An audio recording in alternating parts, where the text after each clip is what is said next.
little bit of inspiration hit me while I'm charging my. Actually, it's been hitting me all day, but I am charging my electric vehicle.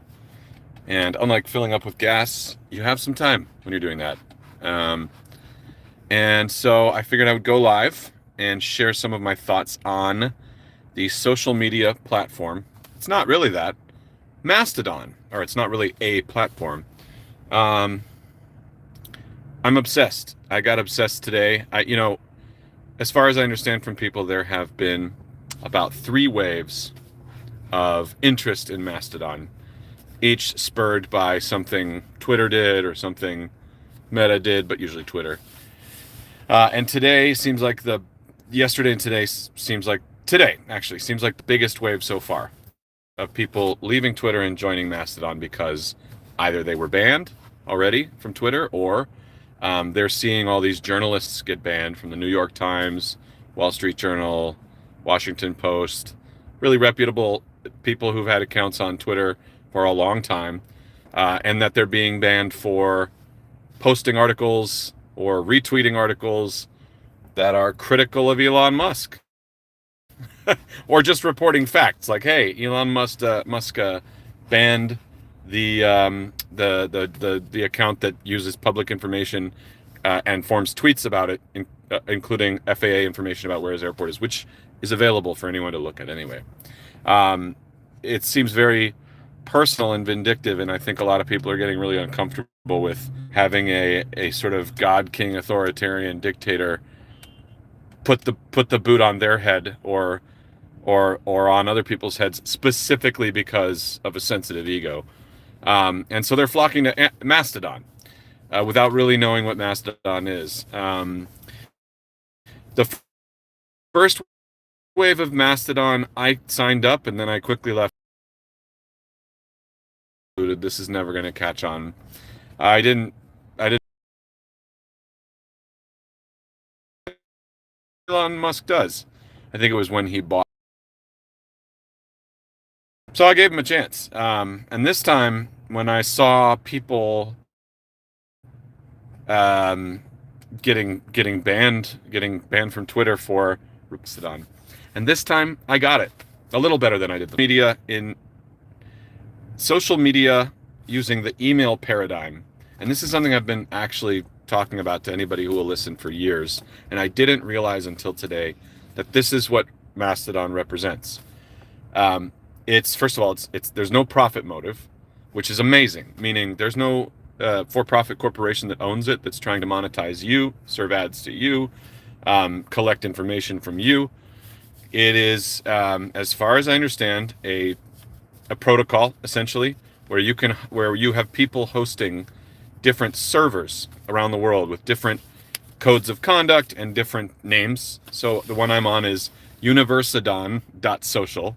And it's supposedly for people who are interested in science fiction, politics, philosophy, learning, the universe, that sort of thing. But it doesn't really matter which server you're on. You can interact with all the other servers unless the server you're on has banned certain servers. Like, let's say there is a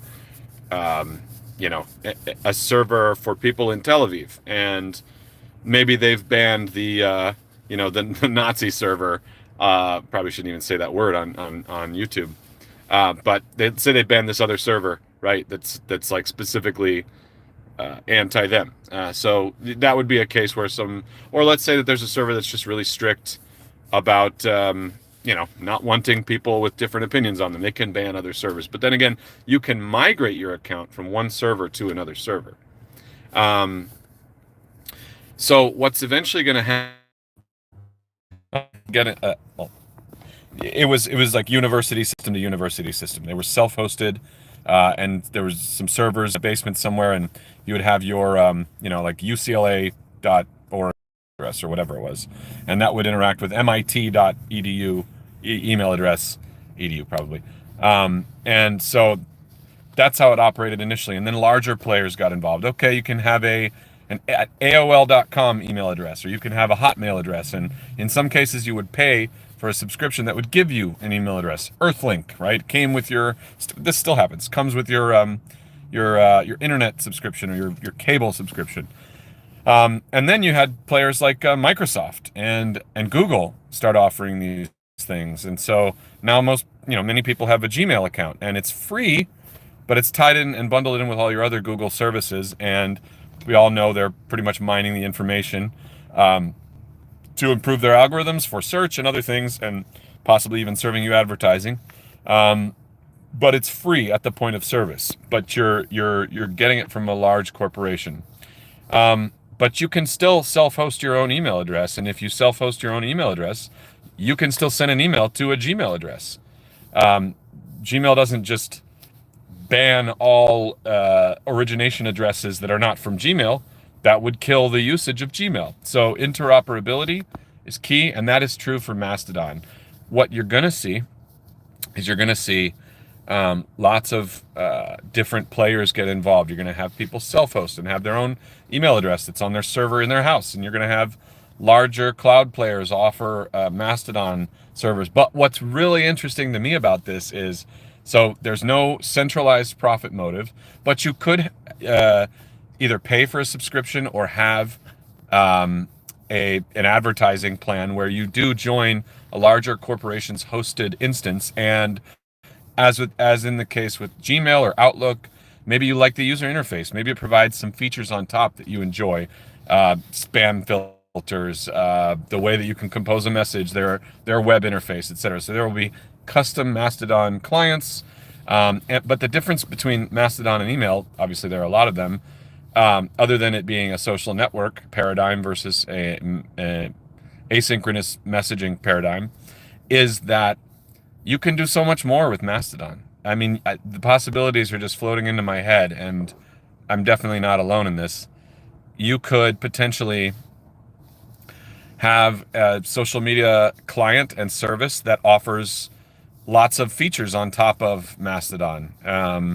You could have posting or longer form posting of messages than what you can do on Mastodon right now, or better filtering, or better more real-time connections, faster interaction. The server might be better, slicker UI, lots of different options, and you can configure the rules and regulations of the server to meet certain needs. You can moderate servers differently. You can create little private servers where you can say, okay, this is only for my family, or only for people who love chocolate and can never denounce chocolate. Anyway, I think this is a really interesting moment. I think we need to make Mastodon happen.